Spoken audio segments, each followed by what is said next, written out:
Hi అండి. 2-3 days నుంచి మాత్రం ఫుల్గా తుఫాను అలానే చల్లని గాలులు కూడా వీస్తున్నాయి కదా. రైతులందరూ కూడా ఈ తుఫాన్ తాకిడికి వాళ్ళు వేసిన పొలాలన్నీ నేలరాలు పడ్డాయంట. చాలా బాధపడుతున్నారు.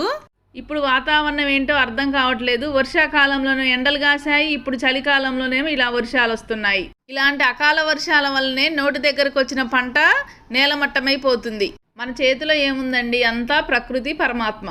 నేను మార్నింగ్ ముగ్గేసినప్పుడు వర్షం రాలేదు. వర్షానికైతే ముగ్గంతా పోయింది. ఇంకా తర్వాత అయితే ఇలా టైల్స్ మీదనే చాక్ పీస్తో ముగ్గు వేసుకున్నాను. మామూలుగా అయితే నేను గంగమ్మ దగ్గర ఒక దీపము, తులసమ్మ దగ్గర ఒక దీపం పెట్టుకుంటాను కదండి. ఈ రోజైతే వర్షానికి అక్కడ దీపాలు అయితే పెట్టడానికి అవకాశం లేదు. బయట అయితే చల్లని గాలులు వస్తున్నాయని ఇలా ఇంట్లోనే దీపాలు వెలిగించుకున్నాను.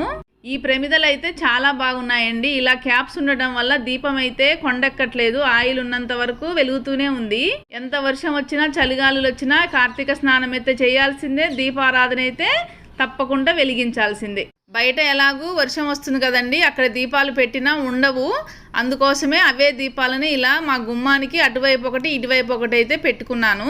ఎలాగూ వర్షమే వస్తుంది కదా, దీపం ఏం ముట్టిస్తామని చెప్పేసి అలా స్కిప్ చేయకూడదండి. తప్పకుండా దీపం అయితే వెలిగించుకొని తులసమ్మ దగ్గరే పెట్టాల్సిన అవసరం లేదు. మన ఇల్లే దేవాలయంగా భావిస్తాం కాబట్టి మన ఇంటి పరిసరాలలో ఎక్కడైనా దీపాన్ని వెలిగించుకోవచ్చు. మనము దేవాలయానికి వెళ్ళినా గానీ దేవుడి దగ్గర దీపం వెలిగించడం సాధ్యం కాదు కదండి. ఆ పరిసరాలలో ఎక్కడైనా వెలిగిస్తాం కదా.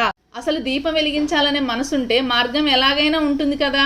ఈ 2 డేస్ అయితే తుఫాను వల్ల నేను గుమ్మాలకే దీపాలైతే వెలిగించుకున్నాను. ఇంకా ఇంట్లో కూడా ఇలా దీపాన్ని అయితే వెలిగించుకున్నాను. మీకు ఎలా వీలుంటే అలా దీపాన్ని అయితే తప్పకుండా వెలిగించుకోండి. నా పూజా విధానం ఎలాగుందండి, మీకు నచ్చిందా? ఓకే అండి. వీడియో నచ్చితే లైక్ చేయండి.